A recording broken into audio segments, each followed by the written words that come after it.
Everyone, it is Wednesday, February 8th. This is the Plant-Based Morning Show presented by Complement. Lovecomplement.com is the website where you can find all of our company's supplements and offerings and things like that. Although we don't call them supplements, we call them complements. That's corporate policy. Anyway, adding Doug in here on the Instagram feed. Don't forget, we're at YouTube, youtube.com/NoMeatAthlete, like I put in the title of the Instagram show. So you can always hop over there. It's better audio and video over there.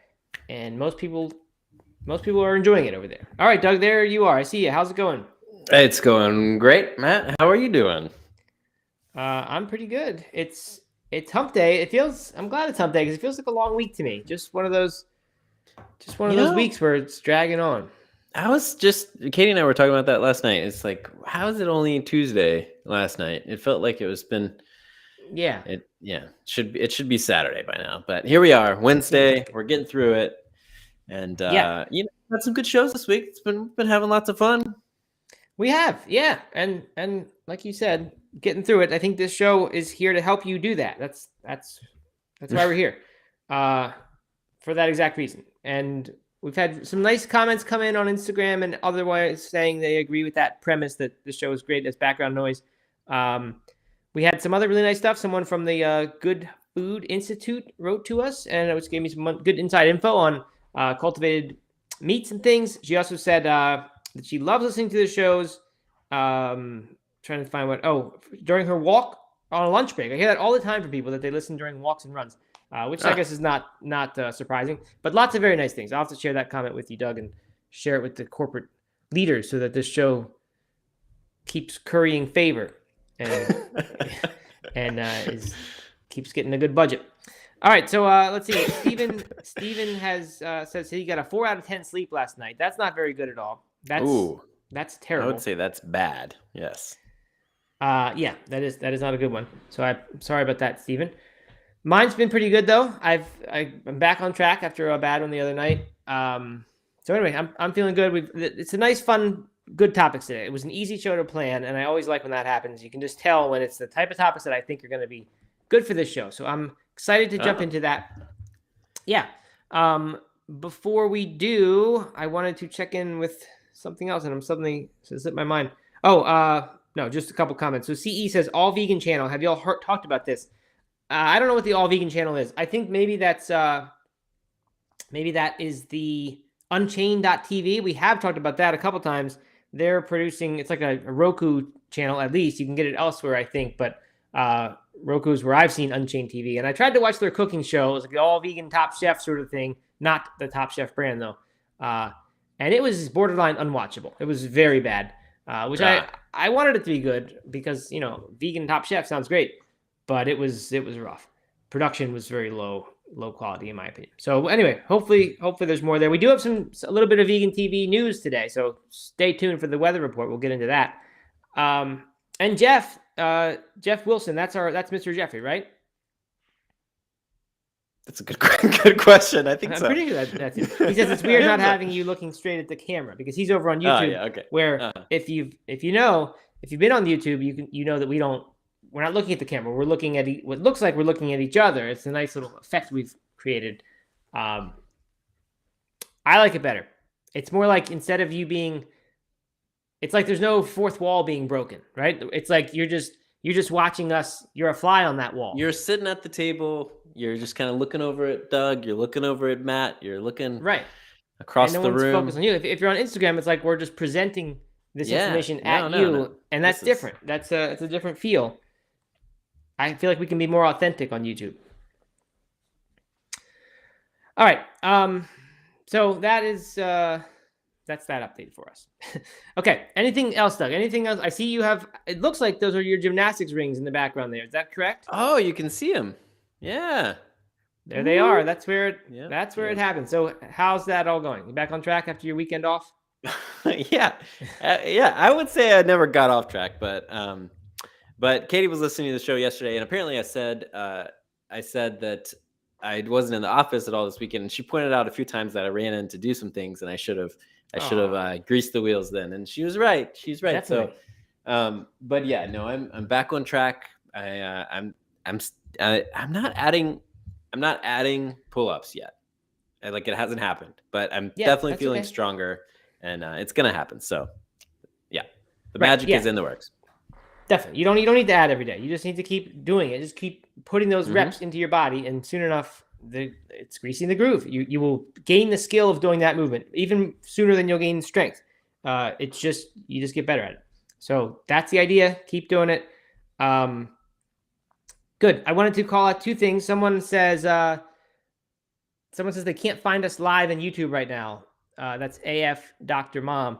You just go to youtube.com/NoMeatAthlete, all one word, NoMeatAthlete, and then you click the live tab and you'll see where we are live. And Dale Stevens says you can look lovingly in each other's eyes on YouTube. Yeah, that's kind of true, I guess. All right, so here's my fitness update, Doug. It's just let's hear a it. minor one. I've been trying to add either hanging leg races, which is where you hang from the pull-up bar, and you could do this from your rings. It took me a really long time to learn it, or not to learn, I should say, to train it. And you want to keep your legs straight and raise them up so that your shins would touch the pull-up bar. So in your case, you're trying to get your ankles probably to hit those rings. Okay. Without like twisting into a full upper body movement where it's like no longer a lower abdominal exercise, because you could use upper body so much. So anyway, it took a really long time. There's sort of a technique to gradually build up to it. So I do that, or I do the ab wheel. You know that ab wheel? I used to think it was like a TV gimmick, but it's really not. Okay. Yeah. And so you hold the two handles and you slide out. Well, a lot of like big time fitness guys that I am into, not like Instagram, like, influencer types, but just fitness authors who I think are really good.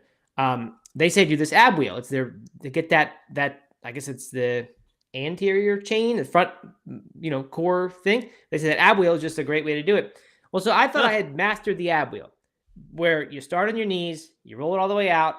It took me a month or so to like really get good at it, but then I could do 5 or 7 or 10 without any problem once I got used to it. At first, I couldn't do one the very first day. I couldn't do a real one. But so I thought, okay, got this thing down. I don't know what else to do. I'm just going to focus on the leg raises. Well, then I realized the actual goal with the ab wheel is to start it from a standing position. So the knee thing is like the equivalent of doing knee push-ups. It's not the real thing. So if you start standing, you bend over, put the ab wheel on the ground, and then roll it really slowly out. Because if you don't go slowly at first, you just collapse. Wow. But you do that thing from your toes instead of your knees. And my stomach was just wrecked yesterday because I did it. Like I did 2 like partial ones the day before that and couldn't complete them. And yesterday my stomach was so sore, like that feeling that comes that, after you do a billion sit-ups or whatever. I love that feeling. Yeah. So so if you can get an ab wheel, anyone listening to this, it's really a great exercise, and it's not nearly as easy as you think. So wow. Okay. I didn't realize that. I just assumed it was I've always seen it from the knees. I didn't know it was a stand-up thing. But right. There you go. Well, I think it's perfectly fine as a knee thing, and maybe that was the original intent. But if you do it from your feet, it's way harder. Anne Marie points out that she uses her TRX instead of an ab wheel. I actually have done the same with that. The TRX suspends from a hotel door or a pull-up bar if you want. But I usually bring that when I go on hotel trips, and I've been doing that instead of packing that ab wheel. You can use that to kind of lay out. So there you go. 6-pack ab tips if anyone's interested in them. How's your 6-pack coming along? Not too good yet, but that's why I'm doing all this stuff. Gotta get ready for bathing suit season. Beach season, yeah, that's right. Coming up. It's never too early to start. Oh man, yesterday it felt like spring around here, and we went for a post-work family walk just around the block, and man, it got me itching for some warm weather. Yeah, it is. The weather is just starting to give us those little hints, and I know what you mean. Certainly, definitely good vibes when the weather is nice like that. Oh yeah. Sure. All right, we have 17 people on YouTube. 0 from Twitch today. I guess our Twitch guy's not here. And 8 in Instagram. So nearly more than a 2-to-1 ratio, YouTube to Instagram. I would say that the tide has turned. So keep it up. And Aisha says she's got an ab wheel, inspired to use it now. Yeah, definitely. One more trick, just because Aisha, I care about Aisha, I want you to get this right. Before you do a rep, you inhale and then hold your breath while you do it. You need to have that airlock situation happening. If you have a really flimsy body, it's not doesn't work well. And that goes for any strength exercise. You want a good inhale and then lock it off as you do the movement, and then like a deadlift or whatever, and then you exhale sort of at the top. Another good tip from these fitness guys. I'm telling you, Pavel, he knows his stuff. Pavel Tsatsouline. You're like Pavel #1 fan. You're like a super fan. I certainly am. Definitely. Becoming that. We should have him on the show. He's like the opposite of vegan guy. I think he eats like only steak. Like that's his only food. So I don't know. He wouldn't be too thrilled to come on. But anyway, I like his fitness tips. All right. Well, let's jump into Hold on here. Okay. Steven suggests that I check out the song "Opening Act of Spring," full of positive spring vibes. I will do that. Maybe we'll have a little dance party to it this afternoon. Okay, sounds good. All right, then let's get into our Wednesday, February the 8th weather report. The weather report. Here we go. All right, you want to win $200 for switching cream cheeses, Doug? Yes or no? Sure. Yeah. Well, you can now do it with Nourish Incredible Dairy. It's from Bell Brands, who makes those little Bell whatever's and the Borson cheese, those little this wax covered cheese balls people get or whatever. Uh-huh. Yeah, so they're giving away $200 to 250 people if you buy their dairy identical cream cheese. It's at Kroger, and then you upload your receipt to creamcheesecredit.com. This is from Veg News. Got to do it by February 21st, and then 2,500 more people will win a free tub of said cream cheese. So that one's dairy identical. Which is dairy identical? Does that mean that it's the like dairy-free whey kind of thing? Yeah, I think it uses precision fermentation to mimic the milk proteins identically, or at least whey protein in milk identically.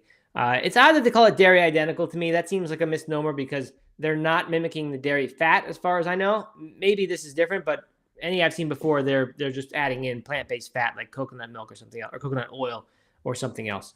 But anyway, you can win some money, so that's kind of cool. All right, I mentioned TV news. Everyone's favorite Baywatch star, Pamela Anderson, has a new show on Food Network Canada. So Mr. Jeff Wilson, can enjoy that show while we can't. Man, Canada's starting to get everything. Canada's like the new Germany, getting all the good plant-based stuff. The new UK. I feel like, Anyway, keep going. Either one. It's called Pamela's Cooking with Love.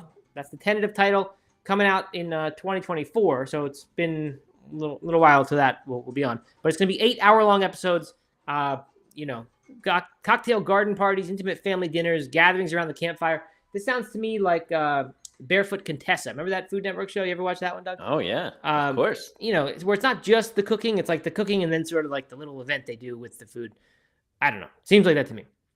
But cool that it'll be vegan. Always good when you get vegan cooking shows on Food Network, not on Unchained TV. I'm fine with Unchained TV. I'm just saying this is a little bit bigger stage. So I'm glad for that. Is Pamela Anderson Canadian, or is that I actually don't know. I don't think so. Never have I heard that before. But that's where she can get on TV doing vegan cooking. All right, the EU, or I guess no, not the EU. The European Commission has approved 2 more varieties of insect protein for human consumption. Plant-based News is reporting this, and I read it and I was like, okay, yeah, good. Like this makes sense. And then I thought, wait a minute, this isn't vegan. This is animals, right? These are crickets and mealworm larvae, which resemble maggots. They now can be sold as novel foods within the EU. They can be sold dried, frozen, and paste and powder formats. Crickets, though, can only be offered as a partially defatted powder ingredient, Doug. So before you get too excited about making chocolate-covered crickets or something, whole crickets, you're not going to be able to do that. They're going to be powdered. Anyway, it's, I don't know, sort of weird. Like, it's a big sustainability thing. I understand that. And I think sort of a political joke, too. Everyone talks about, like, I'm not going to eat bugs. Like, that's their, like, political statement. But I just thought it was weird that Plant-Based News sort of like jumps on it. I don't know. It's almost like they're like, and I know I'm sure they're very, very ethical vegan. So I don't know. I didn't read the article that closely to look for whether the tone was sort of, this is a good thing or not. But I think, they're also really into sustainability over there at Plant-Based News. So maybe they're thinking this is at least better than other kinds of animal agriculture. Yeah, definitely a win compared to beef or pork, but yeah, Are this is. you I mean, are you a big pro? I know you're a political guy, Doug, and the anti-bug stance is definitely the other side of the aisle there. Are you a pro bug eater? I have zero interest in eating either of those bugs or incorporating them into my diet at all. So I would not say I'm a bug eater, but I would definitely support a growth in the bug protein options across You the would. board. Right? Okay. Yeah, sure. Because From a market share standpoint, I mean, of course, I would prefer the plant-based proteins, but if someone wants to, for whatever reason, get bug protein over chickpea protein. even though one sentient being needs to die like with a cow, but probably a billion bugs need to die to make that much protein from bugs, and they are still beings. That's a good point. But sustainability wise, the sustainability that seems to be not in question. They are more sustainably farmed or whatever than cows. Yeah. I mean, I don't know. I would imagine that. I don't know. This is a tough question, right? Because is a bug's life less important than a cow's life? I know. I ask myself that all the time. Like, if you consider eating, like, I don't know, like when I just do thought experiments and I think like, well, I mean, those bivalves, that's a whole different class, right? With the nervous systems and all that. But somehow like krill, let's say krill, like these tiny, they make krill oil from like these tiny things. And I think it's probably thought to be a big sustainable food source. I'm not sure. And it just seems like that would be so much better than eating like a dolphin or, whatever. I don't know if people eat dolphins. Yeah, sure. But then it's like the sheer number of them. So I don't know. Can we assign these values to them based on how large the animal is or how complex their thinking is? I don't really know. Very weird question. Very weird question. Yeah, I don't know. Good question. But okay. I would let's just I'm gonna come down and say that I would prefer chickpea protein over anything else. Okay, fair enough. Or pea protein, any sort of plant protein. But even some plants may feel pain, Doug. You sure? Oh, come on, get out of here! Get out of here! All right, and finally, on a lighter, happier note, Isa Chandra Moskowitz, one of our favorite authors, because of Isa Does It, which is a big fan book of ours. You and I both, Doug, are big Isa Does It fans. She has put out Fake Meat, Real Food for Vegan Appetites. Came out yesterday, February 7th, 2023. It's the #1 new release currently in the burger and sandwich recipes category, not just the vegan burger and sandwiches, but just burger and sandwiches, period. However, it's not on the vegan cooking chart, so I'm guessing they just didn't enter it in that category. No, sorry, it is there. It's #10 in vegan cooking. So it's kind of odd that Isa could put out a book and not jump right to #1. So I don't know. I think maybe Isa is more our generation, Doug. That like you and I back doing this in 2011 think Isa's like just the queen of vegan cooking. Veganomicon. I mean, that was a classic. Maybe she's being upstaged by a bunch of. I think she's like us, where people have largely forgotten about her. No, that's actually not true of her. It is true of us, but it is much less true of her. I think she's still very relevant in this plant-based world. So anyway, interesting. But I'd kind of like to get it. It's about making the fake meats. Yeah. Okay. That's what I was gonna ask. Is it about making fake meats, or is it about making how to cook Beyond Meat? I could not get a direct answer to that, despite lots of questioning and investigation. When I read the Amazon description, it was not totally clear which one it was. But it sounds to me, someone went so deep as to click on the one rating and review of the book and read what the person said, and they mentioned like a pulled chicken kind of thing that tastes so much better than regular seitan. So that to me says there are recipes in this book that are about actually producing those plant-based meats in your home, not just buying them and then using them. But I'm sure there's plenty of both. I would imagine there's recipes for making it and then putting them into dishes. It's called the subhead is Real Food for Vegan Appetites. So that makes me think that I don't think of Beyond and Impossible as real food. No, that's a good point. And but is seitan a real food? I guess, I mean, you can make it at home pretty easily. So I guess that sort of makes it seem real, but I don't know. The Amazon listing here has, let's see, turkey sandwiches, shredded beef and cabbage salad, classic lentil burgers, steak salad, sausage oatmeal pancakes. I mean, there's sausage in the pancakes. I don't know. Pepper jack cheesesteaks. These look pretty good. I might have to check them out. And if they follow Issa's signature simplicity, then this is going to be a win in my house. That's for sure. Yeah. So we will have to check that out. Maybe we can get our hands on a copy and explore it a bit. All right. So that is the news report for the day. Back to you in the studio, Doug. Dale Stevens is asking what the question of the day is, and part of the reason why we were late today is because we were debating what it would be and couldn't land on anything. So no question today, but if you have a question you want us to answer, you just put it in the comments, and we'll get other feedback as well. Aisha says it looks like it is real food in the book, including mushrooms, which is great. And Jody Shuck says, I would think making homemade because of her other books teach you how to make them. So maybe there's a little bit of both in there, but it does seem like she's going with the real food route, which I am excited about. Good. Okay. And Aaron adds here, I forgot about this, that Issa did a live last night, and Aaron actually hopped on it for a second. And so they talked about pepperoni, seitan, lunch meat, making meat with yuca, etc. So it sounds like it's all about making the meats. But as you said, there's some recipes as well that aren't that, like lentil burgers. Steven says, I prefer ants over a Bug's Life. I like that. I thought the exact same joke when you said a Bug's Life, Doug. But we did not make it. So that's good. And then saw something else that was noteworthy to me. I think it was the comment. Oh, Patty's Pity says it starts to enable part-time animal abusers. So I think that's in reference to the bug making.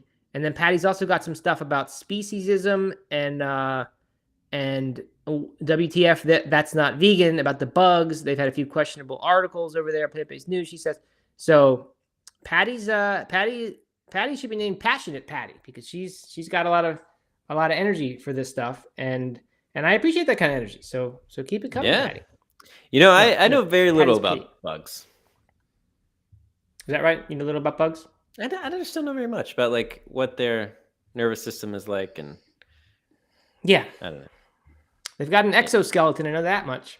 Yeah. Yeah, excellent. I don't know too much either about them. Hey, shout out to the 22 people on YouTube right now. This is great. YouTube is winning in the landslide over Instagram today. I love it. I could not be happier about. By the way, the reason we actually were late today is we were trying to test the screen sharing thing so we could put the articles up on the screen at YouTube, which would be a really nice added benefit for hopping over to YouTube, in my opinion. But those experiments did not go very well, so that didn't happen. We're gonna get because there. Of that, it's certainly possible. We'll figure it out. I hope so, yeah. But because of that, then we didn't think of the question of the day. So anyway, that's the reason for that. All right, let's get into some of our topics for the day. Now, I like these. I found a couple good new articles today that made me happy. This one's it's from medicalnewstoday.com. And the headline is, what 3 factors are most likely to contribute to weight gain? Which doesn't sound like that interesting of a topic. But the reason I picked it is because I always think what's really interesting is these ideas of like these, I don't know what the name would be. There's a book called Nudge about this type of change, that when you can sort of change a little small thing about the environment, the decision becomes easy, or not even a decision, and someone's behavior improves. A good example in the food world, I think Michael Pollan has mentioned that people who use smaller plates, they just tend to eat less food. I think it was a Michael Pollan thing. So if you just have smaller plates in your home, you will automatically eat less food. I employ this trick with wine glasses. I have very small, little stemless wine glasses that really are white wine glasses, but I drink red wine out of them. And I notice for sure if I pour red wine into a big old goblet stem glass, or even a more modest stem glass, I will drink much more than I do if I put it in a little cup. And you got to sort of more frequently refill rather than just have this huge thing in front of you. So I like those little kind of tricks. And this article is kind of about that sort of thing was studied. It's nothing quite so practical or interesting as that, or I should say as catchy as that. But it is some research that was done. They were trying to determine, what big factors in eating cause people to eat more calories in the way that they eat their meals. and they did some interesting study where they split the cohort into two groups. One of them ate unprocessed foods, relatively unprocessed, but within that group, a large variety between the amount of fat and carbohydrate they had. The other group ate a fixed moderate amount of fat and carbohydrate, but within that, a lot of variety of whether it was very processed or very unprocessed. So they had a lot of different types of eating represented here. And what they found was that universally across all the things they tested, all the groups they tested, the three factors that contributed to people eating more total calories, and we're making the leap here that eating more total calories means putting on weight, because they didn't go that far to see that people actually gained weight. But the things that made people eat more calories were energy density, which we always talk about as caloric density. So for those not familiar with like Chef AJ's stuff or the volumetrics plan, this is foods like oil and nuts and animal products, like full fat dairy, for example, or even like just a steak sort of thing. Like these are very high in calories per weight or per amount of weight or size. So whereas a salad, like a plain old salad with no dressing on it, that would fill up your stomach rather quickly because it's just large in a relatively few amount of calories compared to if you just started, drinking a whole bunch of whole milk. That stuff doesn't take up nearly as much room, sits in the bottom of your stomach since it's a liquid, and packs in the calories. So it would take much longer to feel full with that. So that's an example of caloric density. So that was one factor. If you eat calorically dense foods, you're going to eat more calories. Sure. The percentage of highly palatable foods consumed, which means if you choose foods that are really, really good, and modern food production allows us to make things that are really good, much better. Yeah, I didn't fully understand. So they didn't really offer a definition that I saw about what a highly palatable food is. Are they just talking about like tasty foods or breads? I mean, it mentions something about lots of highly palatable foods are higher in carbohydrates, but I don't know, or more processed maybe. But what does that really mean? I didn't see a definition either. To me, salt, sugar, fat, when you add any of those things, especially if you add multiple of those things to foods, they start to become highly palatable. Since we're programmed to seek out those things because they have some scarcity in nature. So now when they're not scarce anymore and they can make foods out of basically just those things, to me, those are highly palatable. So yeah, you're right. They did not clearly define that, at least in this article. But I think the point is, the better your food, and in some ways this has to do with processing, because as you process food, it certainly becomes more, I think, palatable by most definitions. Sure. Versus eating, just something in its natural state. And then the final one was, where is it? Speed. Eating rate. Yeah, how fast do you eat? And here they cite the thing that says a typical, I guess it takes about 20 minutes for the satiety signal to be turned on that would tell you to stop eating. So if you're eating your whole meal within 10-minute time frame, for example, you can eat that thing faster than your body can tell you to stop, basically, so that you will end up eating more if you don't slow down. And this might also have to do with like the smaller plate thing I mentioned. I think that will tend to make you eat maybe more slowly, and also like the need to get up and refill or whatever, get seconds. I think it just slows you down. So that's probably related there.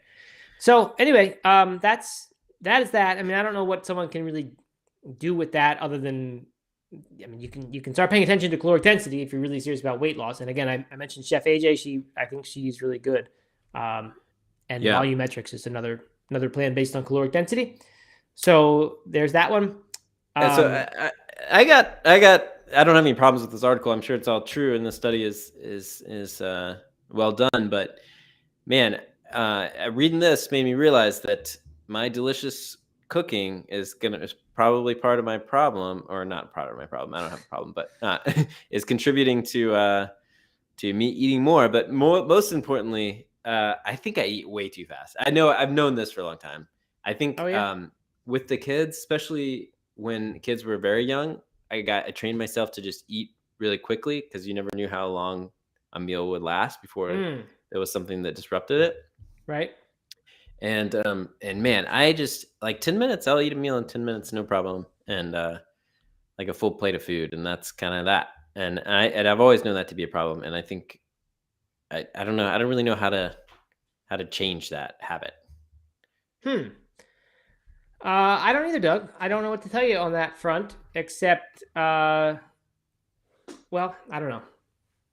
You can be mindful. You can take a breath in between each bite. I personally think setting your fork down in between each bite is a really nice move to do.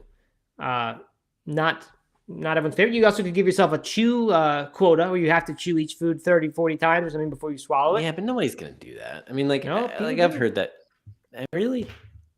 Yeah, I mean, I don't know. It seems would kind of ruin your meals. Right. But yeah, people do. Yeah, I mean, don't know, that's hard. Right. I mean, like, let's be practical here. I'm not gonna meditate while I eat with a family dinner, right? I mean, that's just not like I'm gonna be enjoying my family and not focused on meditating. Right. I'm Wait, not enjoying going your family. That's not the same as shoveling food in your mouth. You can enjoy your family and be mindful and enjoy that moment, and make it not just about getting that food in your mouth as fast as possible, even if it is really delicious, which I'm sure it is. Yeah. I don't know. Maybe I need to make it less palatable. Possible. Yeah. If I'm gagging between each bite, then no, I don't know. I think, but that is something I've long acknowledged about myself, is that I eat way too quickly, and if I could slow it down, I think it'd be beneficial. It would benefit me. Okay. Well, tips are coming. People say, what about cooking the food a little bit less so that it takes more chewing? Doug, you could try that. Okay. Aisha says, put less food in your mouth. So smaller bites. Yep. Stop shoveling that Mexican food into your gullet the way I imagine you do. I'm a 2-bite taco man, you know? No, that's your problem. Hey, notice the link. I see that you shared the link, which is very nice of you to do, Doug. In the meantime, before we get the screen sharing up, the link, the URL says macular degeneration versus retinitis pigmentosa 2. And I tried to check that and correct it, and it turns out that actually is the real URL. So that's a weird mistake on their part. Who knows why that happened, but it is the real URL. Mr. Jeffrey says it's probably because corn chips are so tasty, which is, yeah, I mean, I think that's part of the problem. Steven asks if we drink during a meal. I did for most of my life, but not anymore, is what he says. Wait, alcohol or just water in general? I don't know. I think he means water, and because Aisha answered and said, oh no, Lucy B said only water before or after for me. Mm-hmm. I do think I've heard before from people who I trust that really is a factor, that if you drink lots of water during your meal, you're going to dilute your digestive enzymes and things, and it will make it harder to digest. I would think that if you're drinking water, it will actually would fill you up some more during your meal, and make you less likely to overeat, which you're not saying overeating is your problem, like you're just saying you eat too fast. Yeah. Jody Shuck says, Dr. Greger says that drinking a glass of water before helps digest it. So I don't know. I've gone a little while when I've tried to not drink during meals. I'm a little more conscious of it now. I used to just drink water a lot during meals. And now I just kind of think about it a little bit more. Yeah.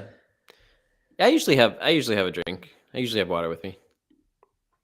Yeah. On my way. There you go. Okay. So that's good enough, I think, with that one. Nothing, like I said, nothing too practical that's useful, but I just like that. The idea of changing your habits by just changing some things about the environment are always good, in my opinion. Yeah. Okay, moving on. Let's jump down to mushrooms. Mushrooms. Actually, no. Let's quickly hit this hydration article. We punted it from yesterday. It's from Katie Couric Media. I did not know that was a thing. Did you, Doug, know that Katie Couric has her own media outlet now? No. Of course, we could just make until I read this article. We could make a Doug Hay Media too, and then say that there's a Doug Media outlet or a Doug Hay outlet. So who knows how significant that is? But anyway, she has something here that says staying hydrated may work wonders for your physical health. Here's why. Sounds like a no-brainer, but she cites they cite two different studies here demonstrating that water is associated with lower biological age, which is kind of interesting to me. It just, I feel like we saw one of these a few weeks ago, suggesting that more water is really one of the keys to health. And I think somewhere said that 50% of people or so do not drink the recommended amount of water. The specific stat here is that adults in this study who had serum sodium levels above something had a 10 to 15% higher chance of being biologically older than their chronological age than those whose serum sodium levels were lower. And that serum sodium, in theory, is impacted by how much water you would take that would dilute the sodium, I assume. They just sort of jumped to the conclusion that therefore it's about how much water you drink. It seems to me also that if you consumed less sodium, for example, you could also lessen your serum sodium levels. So how many other things impact serum sodium levels than just water? I don't know. That's kind of an interesting question. So they say half the world's population doesn't meet the recommendations for total daily water intake. These start at about 6 cups, but can vary according to factors like activity levels, weight, and medication, and the climate. So I read this and I don't really know what to think. Is the response or the result okay, I should drink more water than I am? I don't have a good measure of how much water I drink in a day. I know that some days I don't drink that much because I just sort of notice at the end of the day, I'm like, wow, I really didn't drink water almost at all today. But I also hear things now and then, like from Kelly Starrett, he was talking a bunch about how if you don't put electrolytes in your water, then when you drink just plain old water, if it's not with food, your body's not really going to make use of that water, and that you need these electrolytes for it to pass through membranes or something. And so he was saying, every time spike that water with some amount of electrolytes. Well, I started doing that, and then suddenly I realized I was consuming all of a sudden way more sodium in my day because I was putting it way more, like double the level of sodium because I just don't get that much by not eating a whole bunch of processed food. And then you think about all the plant foods we eat, and those are probably the best of both worlds because they are water rich and they come with just the natural electrolytes that are already in there, or not the electrolytes, but the food itself. So you kind of solve that problem. So, I think the way to get better hydration is not necessarily drink more water, but just eat healthier foods, more fruits and vegetables that are fresh, more raw foods. Yeah, I guess raw is a good point because when you cook them, you will definitely dehydrate them some. So yeah, I don't know what to think about this water stuff, this water craze. I don't know. I think you have to probably eat a lot of fruits and vegetables to get enough water on its own. Mm-hmm. But if you're drinking right before your meals, like we were talking about, around your meals, it's where you're getting your electrolytes that way with the food, and you're also getting in some water. If you're drinking tea, I don't know. I think that probably is hydrating you in some ways. I don't know. I think hydration is important. That's the bottom line. Just figuring out the way to do it. There's probably ways to measure your hydration levels, right? Are there at-home ways to do that? It's possible that this serum sodium level is the way they do it, honestly. Which, as we said, may be subject to some other things that would move it. So no, I don't really know about that. It's a good question. Pea color, certainly. And again, that's might just be a stand-in for something like the serum sodium. So anyway, I start my day with an electrolyte drink almost every day. With a little bit of not a full. I use Hydrate. Compliments Hydrate. Compliment Hydrate. Good shout out. Product good sponsor. Shout out. Yeah, I don't do a full serving. I just do a little bit of it mixed in with a big glass of water, and that's kind of how I've been since we released Hydrate last year. That's how I'm starting most of my days. And it feels like I feel dehydrated when I wake up most days. Yeah. And it definitely makes me feel a lot better, a lot quicker than if I were just to chug a bunch of water. Okay, that's good to hear. Interesting to hear. I need to start doing that because that's what I was doing with Element before we had Hydrate, and we had this old podcast sponsor, Element, who shipped us like a 3-year supply of their product, and I just had it for months. And theirs is loaded with salt, so that's when I was eating more salt. So I think maybe ours would be a better choice for this type of use, where it's not like around a workout necessarily. But you know what? I kept wondering if I really felt better or if it was just like a placebo and I was telling myself that I was feeling better. But I'm gonna try that again, and you should try it again. And I don't think you need to get some benefits. At least I don't know. I have no science behind this, but just personal experience is like if I do a full dose of either Hydrate or Element or Liquid IV or whatever, any of those. If I do a full dose or full serving of it, without a workout, without it pairing with a workout, then it feels like way too much. But but just a little bit, kind of just, I don't know, adds enough to make me feel like it's absorbing better, and I can feel the difference. Yeah, good. A plant-based space, who we know is the fan of Doug's hair, or at least was that one day, says all that water is kind of older thinking. You have to watch how much water, because you can wash out a lot of the minerals. Best to hydrate through food. And yeah, I think that's true. I remember the fruitarian community when I went to that Woodstock Fruit Festival. A lot of those people like said water was bad. Like don't just drink water. They had some crazy. I shouldn't say crazy. They had some probably would be viewed as extreme ideas. They ate fruit, but nothing else. A little bit of romaine lettuce here and there was okay, but like you weren't eating nuts and seeds. You were being careful with high fat fruits. It was basically just raw fruit for the most part. And some of them were saying just get the water fruit through that. Otherwise, you're cheating on the diet if you're getting water elsewhere. So that was rather strict, but I thought, they may have a point. I don't know. Yeah. And then last thing I've got on hydration, Dr. Greger I think it was in How Not to Die. He said that coffee and beer, contrary to popular belief, are actually hydrating. They on balance, they hydrate you. A lot of people think that because coffee is a diuretic, it doesn't, that it would dehydrate you. Greger says that is wrong. But wine, specifically red wine, I'm not sure if he said white as well, that actually dehydrates you. And I believe liquor does as well. But of course, if you're drinking it with water, it's a little bit different, or with something else. But so wine is a dehydrator, even though it's thought to be like this healthiest of alcohols. It is the dehydrator. So just keep drinking that coffee and beer, and you'll be good to go. Perhaps beer may be safer than water. You comfortable with that, Doug? You have to let everyone know that's a joke. No, I'm comfortable with that. You're gonna let that go, okay? Yeah, I'm gonna let that go. Because bacteria and things, right? The alcohol. Yeah. For period of history, they had to drink beer. It was much safer than water. It'll certainly make you feel better, or worse, I guess. Right. All right, we started the show a little bit late today, so we'll knock out one more article today, even though it's past our bedtime, 11:45 a.m. This is from U.S. News, and this is a big one. This is your bombshell. 5 reasons to eat more mushrooms. Doug, you've been pushing. Well, you started the year off strong, pushing mushrooms. Have kind of fallen off a little bit. I'm not sure if you still think it's the food of the year, or if you're moving on. But New York Times beat you to it. In 2022, they declared mushrooms the 2022 ingredient of the year. Wow, so it's a little bit different from food of the year, I guess. And it's a little bit different from it being the year of the mushroom. The year of mushroom is what I'm saying, not the food of the year. This is the year of the mushroom. Okay.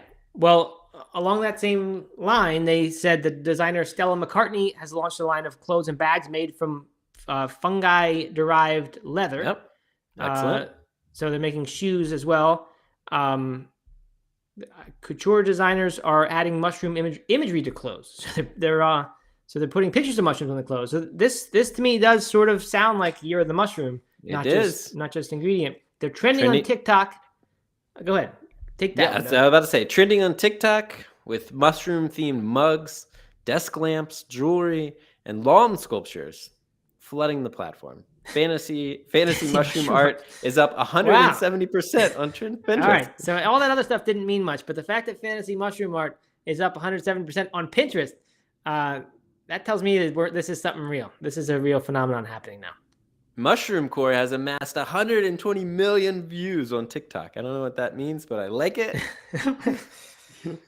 I mean, this honestly, as joking as I am being here, these things. This is Year of the Mushrooms kind of behavior. This is like it has made the leap from like niche food to people now think it's like an ironic kind of funny thing to wear pictures of it or whatever. It's a pretty big deal. So they're exploding in popularity, it seems. And they give us 5 reasons. U.S. News gives us 5 good reasons why they are. We already know this for the most part, but they're a nutrient-packed plant food. That's one. They offer minerals like selenium, copper, vital B vitamins, and even vitamin D when they're exposed to ultraviolet light. So that's a very nice vitamin D source if you're worried about getting enough of that on a plant-based diet. But better just go take Complement, better than getting it from mushrooms, because you don't know what kind of mushrooms you're going to be getting or where they were found or foraged. Could be dangerous to your health. So a pill like Complement that already contains the selenium as well and the vitamin D, plus all the other vegan essentials. Good idea. By the way, you nailed it, Matt. That was a great ad. That was perfect. we don't run actual ads on this show. But like I said, we are presented by Complement, so it is important that this show ultimately, eventually, benefits the Complement brand in some way. Natalia, whose comment I mentioned at the beginning of the show, she actually said, "I quote support the show by buying Complement products." But do you ever consider starting what is it, Patreon? Is that the name of the thing? Or it's not Patreon, is it? It's Patreon. Patreon. Yeah. And she said she would totally donate, which is very cool. So yeah, thank you, Natalia, for that. I don't think we'll be starting a Patreon for this show. But I think the idea of supporting the show by buying Complement products is not a bad one. It really would be a great thing. If I'm pushing for Plant-Based Morning Show merch. Yeah, that would be pretty good. Maybe it's something that has a mushroom on it. Maybe it could be trending. Could go viral with our mushroom shirt. With our some fantasy mushroom art on there. Yeah. Okay. Anyway, keep going. All right. So back to the mushrooms. So that's one thing. It's nutrient packed. It's a satisfying meat substitute. And maitake mushrooms were also declared the dish of the year in AF&Co and Carbonate's 2023 trend report. So that's crazy, because I don't really see that dish on many menus that much at all. Every now and then, like in a vegan restaurant, I will see maitake on a menu, and it's always good. It really does make a delicious like fried chicken substitute when they fry that maitake mushroom. So that's that. And then they say this weird line. It almost seems like now they're advertising. I don't know. It says it's not all about 100% plant-based foods. The Blended Burger Project, started by the Mushroom Council, is a movement that promotes the combination of finely chopped fresh mushrooms with ground meat for burgers, meatballs, tacos, sloppy joes, meatloaf, more. So they're saying, I guess, eat less meat by, making half of your burger with chopped mushrooms. So, I don't know. I guess if people are really going to do that, then good. I'm glad they would do that rather than eating a full burger. I don't really imagine a whole lot of people doing that, though. Blended Burger Project. No. Blended Burger, it seems like it's going nowhere. Probably. Okay. Plant-Based Base is so happy they fixed the taste of Complement. Is that the fact that we made it minty instead of fish essence? Maybe. or algae essence, I guess. Yeah. Yeah, I'm happy with that too. I was pushing for that for a long time. Yeah, and it's great. All right, moving on. Health benefits of mushrooms. We already did the high nutrient thing, but they're also anti-inflammatory. They help with gut health, immune function, weight management, all good things. Long part of Chinese medicine. So yeah, a lot of like, I don't know what the word would be. Not unscientific, but just like, they just seems like mushrooms are good for you. And like, I can never tell you why. They're just like, people say they're medicinal, they're immunity boosting, anti-inflammatory, anti-cancer. It's like all these things that they might do. And so I just eat mushrooms, but who knows if they actually do that. And then psilocybin, a hallucinogenic compound found in certain mushrooms, been the subject of emerging research on treating mental health conditions. I think that's a very interesting topic. It's something I would be very curious about exploring one day if it's available and legal and safe. Okay, sustainably grown. Yeah, I think we kind of know. Most people know that. I'm not sure. But they need minimal water and energy to grow. We mentioned the other day about how this one of these mushroom protein companies said like a tablespoon of mushroom spores could make something like several tons of mushroom meat. So that's kind of cool. And finally, tasty, versatile ingredient. And now I think they're back onto the blended burger. Yeah, back onto the blended burger thing. Experiment with the blend, they say, by mixing mushrooms with ground meat. They give a bunch of ideas. You can put dried mushrooms in stews, soups, sauces, add sauteed mushrooms to mac and cheese and other pasta dishes. That's a good idea. Broil or saute large flat mushrooms, make mushroom risotto, slice fresh mushrooms in butter or olive oil. I do that quite a bit.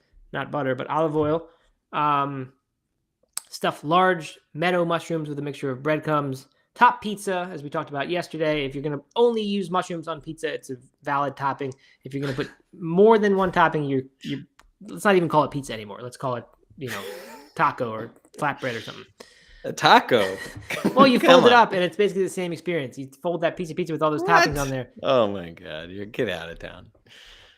Top salads with finely sliced fresh mushrooms. Little controversial there. I've heard Joe Furman say that fresh mushrooms contain a nanotoxin, or maybe he called it a neurotoxin, not a nanotoxin.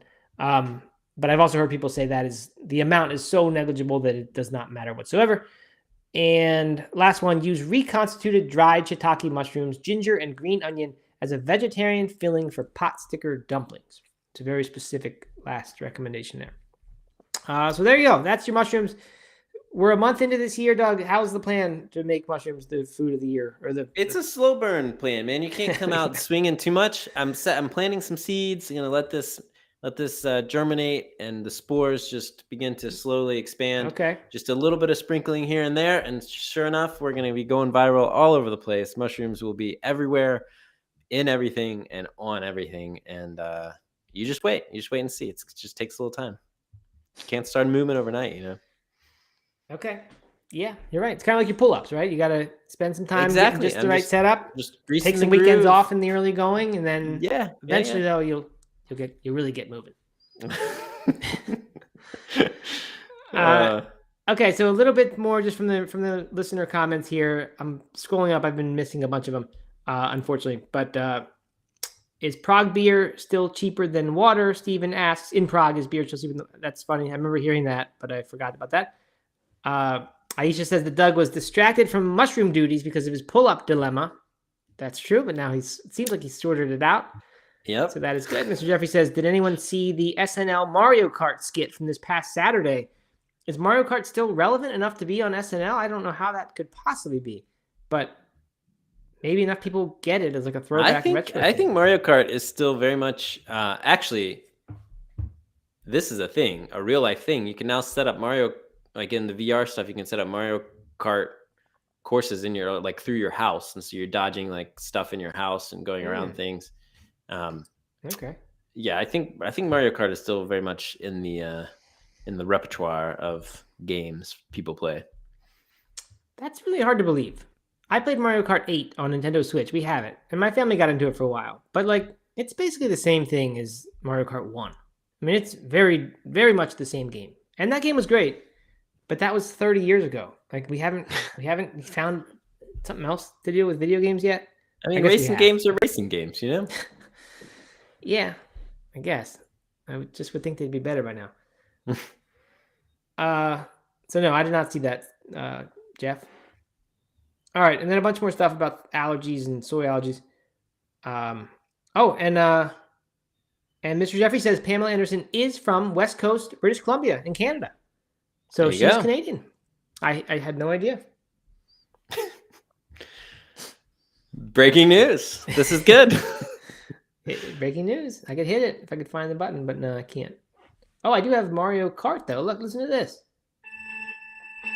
Oh, man. How come we did not play this earlier? That would have been perfect. I got it for the purposes of like contests. Like if we were ever going to have this thing like ready, set, go. I wasn't planning on us actually talking about Mario Kart. So totally different contests. That sounds fun. We should. Games. That would be fun. All right. Well, then we're going to wrap it up here. Thanks, everyone, for joining us. Apologize for the 5-minute late start today. We'll be back tomorrow. It'll be Thursday, and then Friday, and then it's the weekend. As we all know, that's the progression of days. And it always makes for a nice second part of the week, in my opinion. Hey, shout out to Dale Stevens, who did give us a question we didn't end up using. We kind of moved on pretty quickly. What is it? It was, what was the easiest thing for you to give up when you went plant-based or something like that? The first thing you gave up. That's going to be tomorrow's question then. I'm going to write it down right now, and we'll have that question already made for tomorrow. Easiest thing. I think that's right. I'm going to have to find it to make sure. Yeah. Okay. What was the easiest thing you gave up when you first went veg? Okay. Good question. All right. Thanks, everybody. We will see you tomorrow for the Thursday show. Sounds good. Enjoy your Wednesday. All right. Okay. Bye.